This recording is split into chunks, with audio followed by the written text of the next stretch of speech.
കൊച്ചി വാർത്താ ചാനലിലേക്ക് സ്വാഗതം.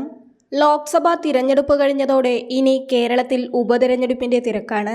പാലക്കാട് MLA ആയിരുന്ന ഷാഫി പറമ്പിൽ വടകരയിൽ നിന്ന് ലോക്സഭയിലേക്ക് തിരഞ്ഞെടുക്കപ്പെട്ടതോടെ പാലക്കാട് വീണ്ടും ഒരു തിരഞ്ഞെടുപ്പിന് സാക്ഷ്യം വഹിക്കും. മന്ത്രി കെ രാധാകൃഷ്ണൻ ആലത്തൂരിൽ നിന്നും ലോക്സഭയിലേക്ക് എത്തിയതോടെ ചേലക്കരയിലും ഉപതിരഞ്ഞെടുപ്പ് ഉറപ്പായി. മുന്നണികളെല്ലാം ഉപതിരഞ്ഞെടുപ്പിനുള്ള സ്ഥാനാർത്ഥികളെ തിരഞ്ഞെടുക്കാനുള്ള തിരക്കിലുമാണ്. ഇപ്പോഴിതാ പാലക്കാട് ഉപതെരഞ്ഞെടുപ്പിൽ BJP സ്ഥാനാർത്ഥിയായി പാർട്ടി സംസ്ഥാന അധ്യക്ഷൻ കെ സുരേന്ദ്രൻ മത്സരിക്കുമെന്ന് റിപ്പോർട്ടുകൾ വരികയാണ്. BJPക്ക് വിജയസാധ്യതയുള്ള സീറ്റായതിനാൽ കെ സുരേന്ദ്രൻ മത്സരിക്കുന്നത് ഗുണം ചെയ്യുമെന്നാണ് പാർട്ടി വിലയിരുത്തൽ.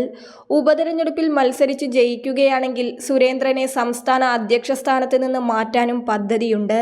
പാലക്കാട് മത്സരിക്കാൻ സുരേന്ദ്രനും സന്നദ്ധനാണ്.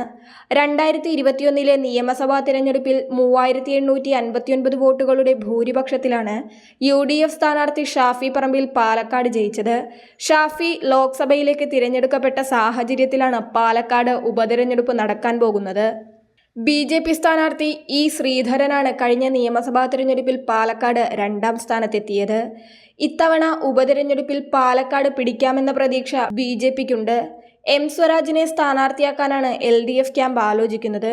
VT ബൽറാമോ രാഹുൽ മാങ്കൂട്ടത്തിലോ ആയിരിക്കും പാലക്കാട് UDF സ്ഥാനാർത്ഥി. റായ്ബറേലിയിലും വയനാട്ടിലും മത്സരിച്ച് വിജയിച്ച രാഹുൽ ഗാന്ധി വയനാട്ടിലെ MP സ്ഥാനം രാജിവെക്കാൻ സാധ്യതയുണ്ട്. അതിനാൽ വയനാട്ടിലും ഒരു ഉപതെരഞ്ഞെടുപ്പ് ഉറപ്പാണ്. കെ മുരളീധരനും പ്രിയങ്ക ഗാന്ധിയുമാണ് വയനാട്ടിലെ കോൺഗ്രസ് സ്ഥാനാർത്ഥികളായി ലിസ്റ്റിൽ ഇടം പിടിച്ചിരിക്കുന്നത്.